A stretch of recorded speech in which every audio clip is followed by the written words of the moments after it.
Welcome, divine architects. Welcome in this safe space. This is your time. Thank you for investing your time in this interaction, this collaboration, because indeed it is a collaboration. You were guided here. You were shown to be here in this time. Everything was set up for you to be here. And I don't mean just this moment we share, but in this time of this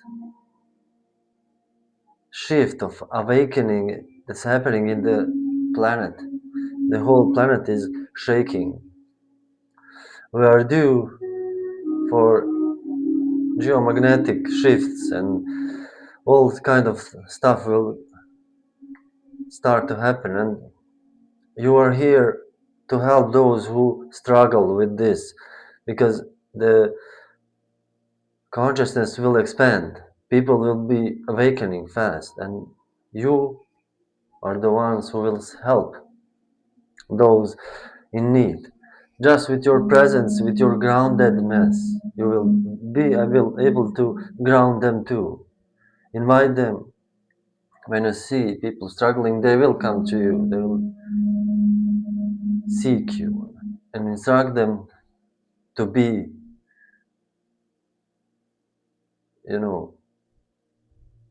ground themselves in barefoot on the earth and touching the earth with your hands, meditation and so forth.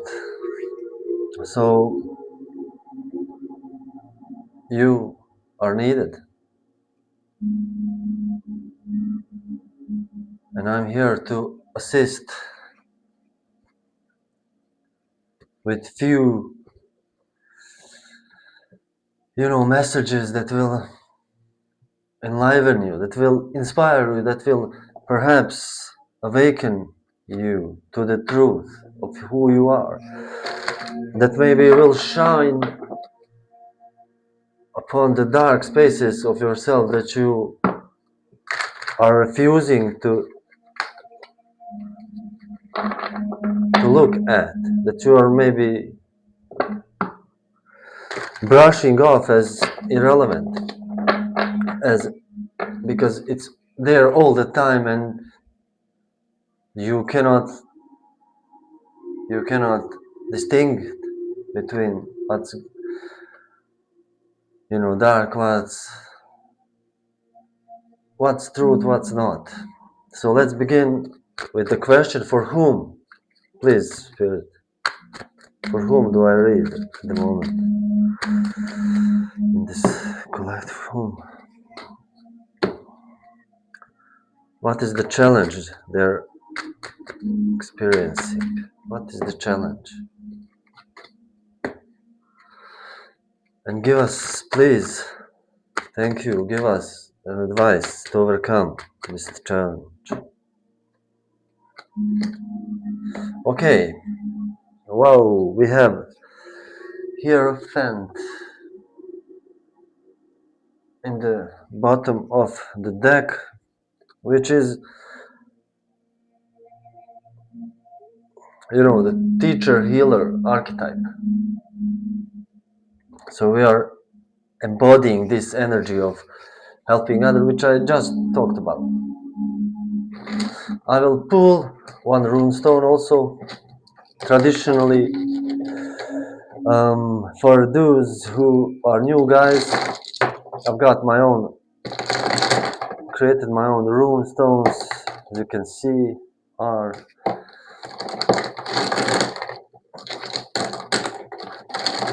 and I read from the old traditional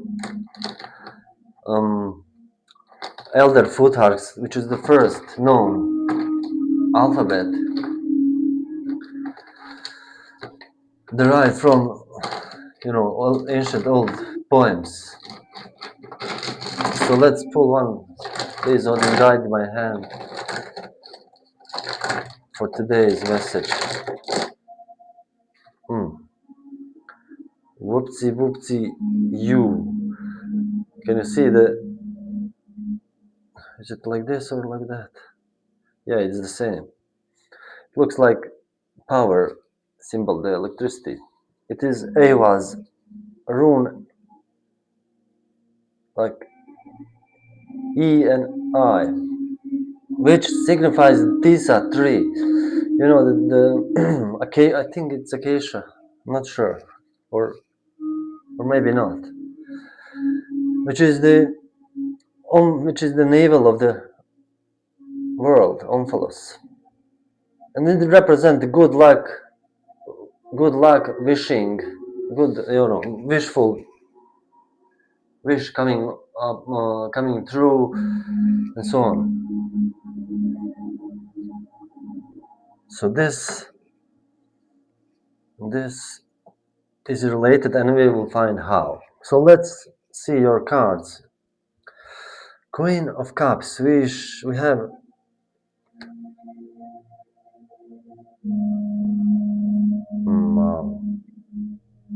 this is Gemini vibes. Give him Gemini vibes. This is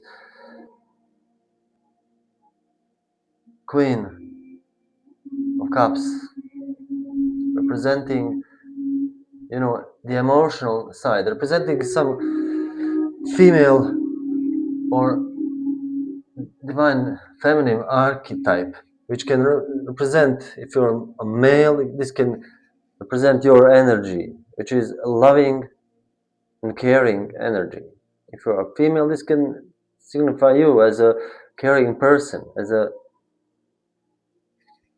healer, the compassionate empath, who watches over her world which she rules.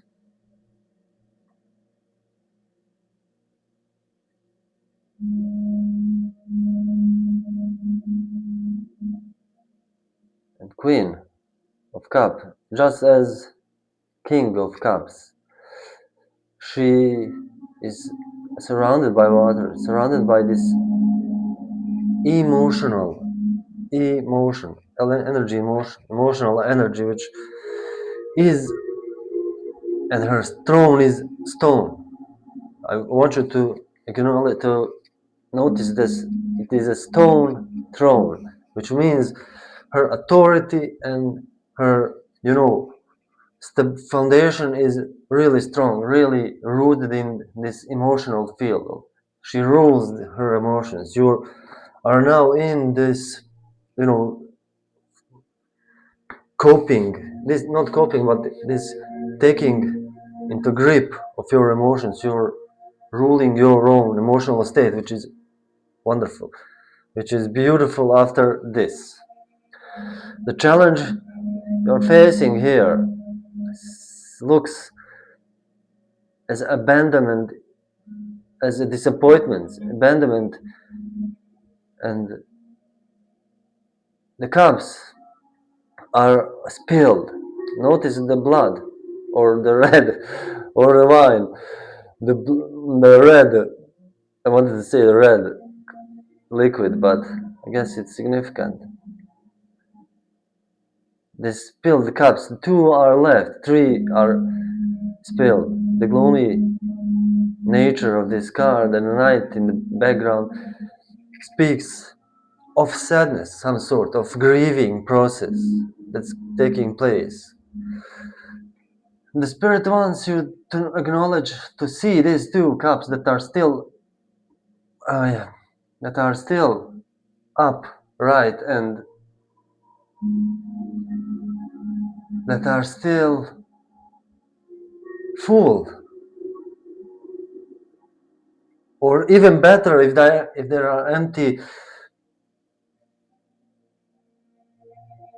which I cannot conclude from this. But even though if they are empty, you can fill them with love that you share with this world, or the love that other people share with you, and you have a lot to give. You are the queen of this emotional aspect of yourself.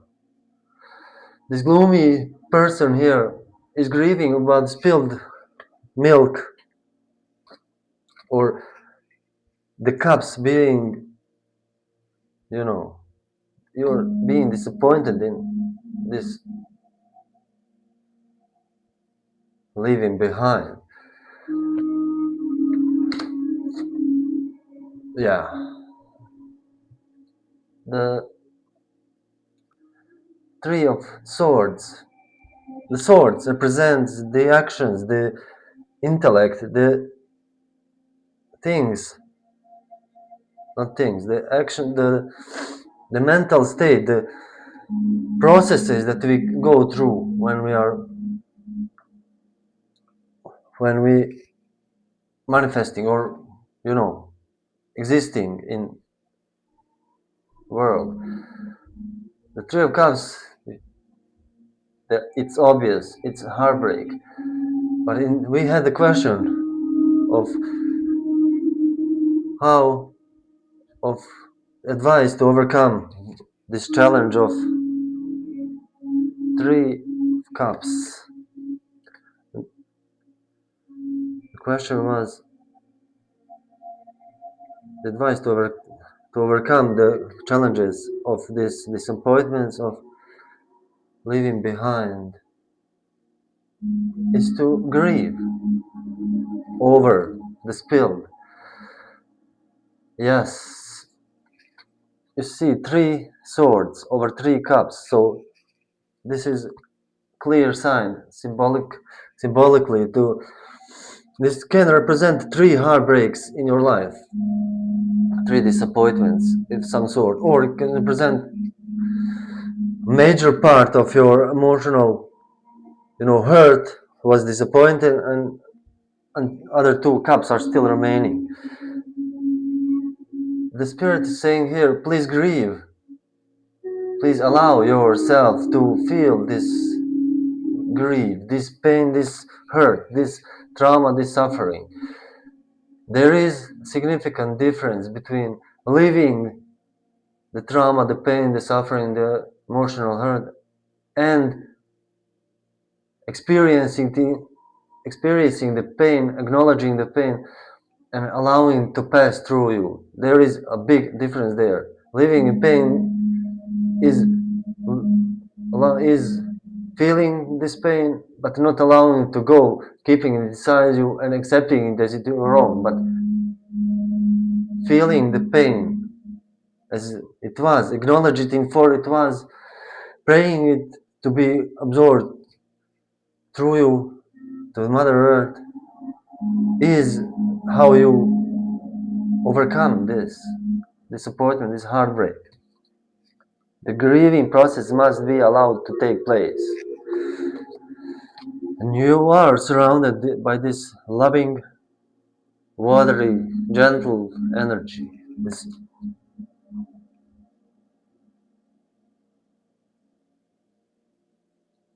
water. Allow yourself to feel, to once more step. Allow yourself for once more to grieve over these spilled cups. I'm not sure what the disappointment is. It doesn't matter. You should not allow it to pierce your heart like this. You should not allow it to remember it. When you remember this event, this person, this something that gave you these troubles, if you remember it and you still contract your heart and you still clench, you still feel the pain, you are doing this. You are moaning about it and looking about, you are not releasing it. But this, you are doing this. You are allowing to pierce your heart, but you need to allow it to go there one more time in this situation and let it overflow you. Not constrict, but let it flow. Cry, scream, whatever put yourself in a position where you can do this and allow yourself to experience once more what did it feel, and allow it to pass through you. And I promise you, this will liberate you from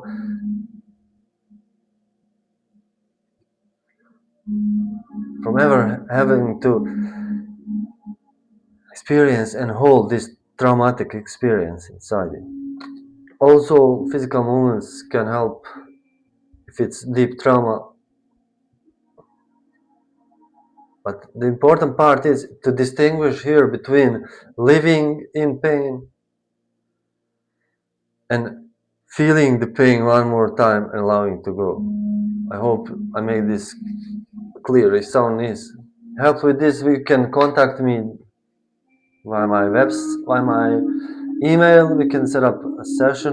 First one is free, and we can try to move this energy through your chakras and create some sort of plan for your recovery. If you want, there is an email, you can apply. First one is free, next will, I guess $55 will be, I'm not sure, but we will check. Also today, there will be live, it's Saturday, there will be live meditation, you can join there, and we can move this energy through this calibration of 12 chakras. So let's read about Ahvaz, about this rune. Ahvaz is the rune, like of this Tisa tree, which is tree of luck. The AI rune is the omnipresent center axis of the cosmos. Yeah, of the cosmos. Sorry, lightning is here. It's the, it's the omnipresent. It's the omphalos of the world, and is the second in the core dyad of the rune row. This is the vertical axis of the world tree of Yggdrasil, the channel along which the cosmic squirrel Ratatorsk,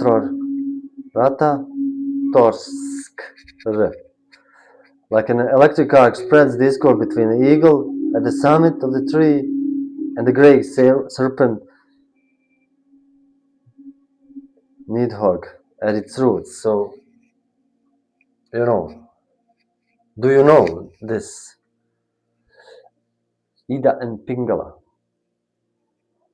The AI rune, Ahvaz, synthesize extreme opposites, life, death, day, night, summer, winter, in a dynamic way. This rune penetrates through three realms, the heavens, the middle earth, and the underworld. Asgard, Midgard, and Hell.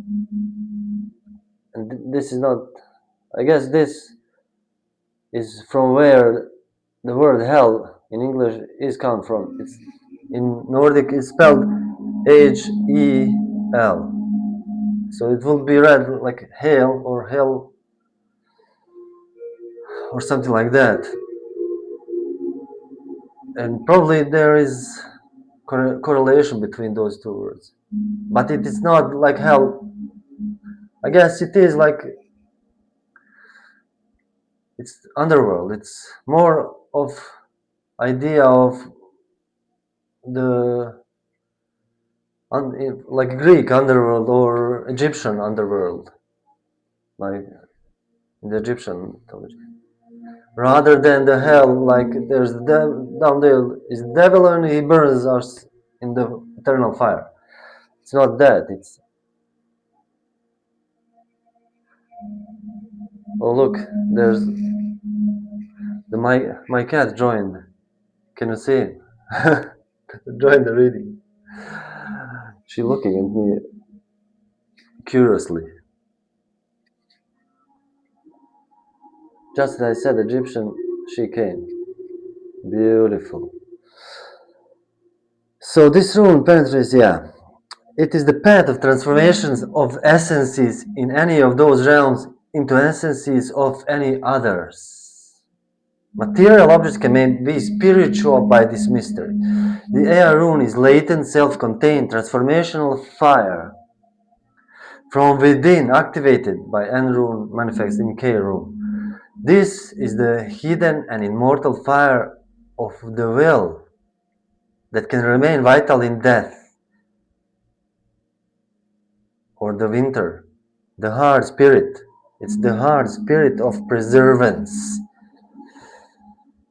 Along the column of the U within the individual, that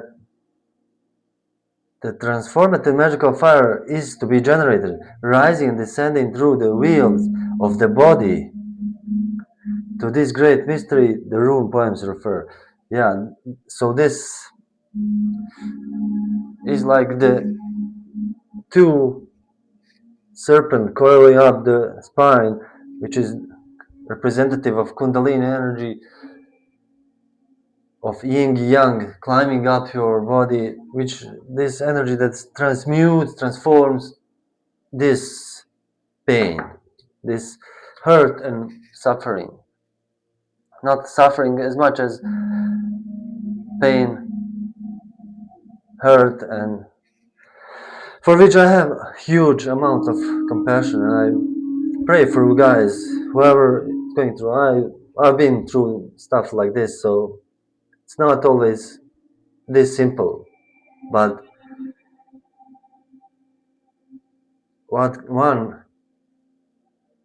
when you understand what's going on through the body, you can easily pull through. So the recognition and the alignment, and really allowing yourself to take one more courageous step to go through these waters and allow them to flow through, to feel them. Because when you do this, you will release this.